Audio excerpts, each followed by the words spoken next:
Hi and welcome to our next tutorial.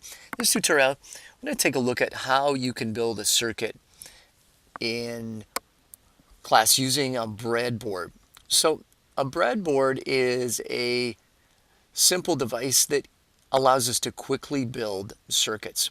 The way it works is we connect up our 9-volt battery to this side here, and notice the positive side of the battery comes in here, and what that means is everything along this point right here, along that row, that has the potential to put out 9 volts all the way down that row. On the other hand, everything over here is the negative terminal of the battery. So what that means is everything connected all the way down this row is the negative terminal of the battery. So if we just go back and just trace through how this circuit would work. So I'm going to use a different color just so we don't get confused. So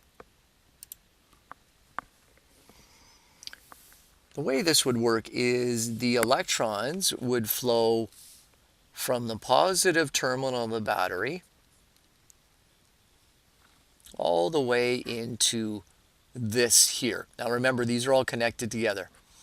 It will meet at this point, and then this is a jumper wire. So it allows current to flow into this here. Now inside a breadboard, all of these dots, for instance, in this line right here are all connected together.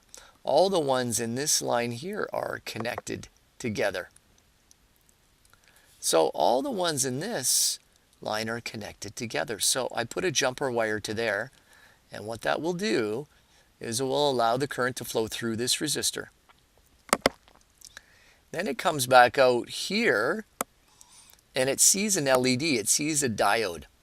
And if it is forward biased and put in properly, it will allow the current to flow into the diode and then back here. And since we have a jumper wire to here, it will allow the current to flow through the jumper wire and then back through here. And so you don't get confused with the colors, I'm going to change this to black so you can see the difference. So now what it will do is it will carry on and go back along this line and back into the battery. So that is how a breadboard circuit is connected and can be used to build simple circuits. That's it for this tutorial. Take care. We'll talk to you soon.